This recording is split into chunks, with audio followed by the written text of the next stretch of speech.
Sauyi, sauyi, sauyi. Kalmar kenan da matasa ke ambata yanzu haka a Najeriya.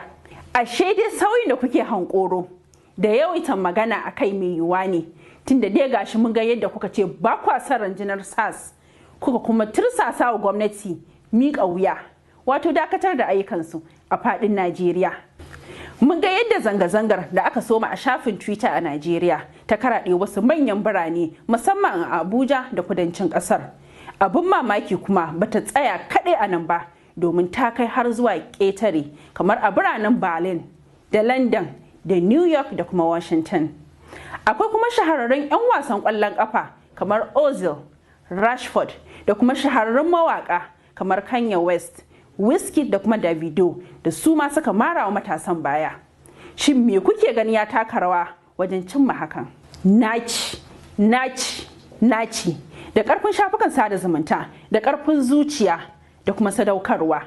A cikin masu zanga-zangar har da wata mace mai kamar maza. Yar kwana hudu ai dole mun saba cau. Kada ku manta, akwai waɗanda suka rasa ransu da waɗanda aka tsare a lokacin. Kuma akwai wasu da suka rika yin zanga-zangar nuna goyon bayan rundunar SARS su kuma a arewacin Najeriya. Abin da ya sa wasu suke ganin kamar batun SARS yana neman komawa siyasa. Ko da yake a wani bangaren fafutukar 'yan SARS ta zaburar da wasu 'yan arewacin kasar, inda su ma suka fara amfani da maudu'in 'yan North Banditry domin an karawa da kawo ƙarshen kashe-kashen da ake yi a arewacin Najeriya. To shin haƙarsu za ta cimma ruwa? Yanzu dai an ce babu wannan runduna, sai dai akwai ta fargaba guda da masana ke da ita.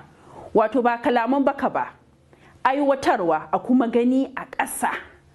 A hukumance an tabbatar da soke wannan runduna ta SARS, kuma an tarwatsa su zuwa wasu sassa.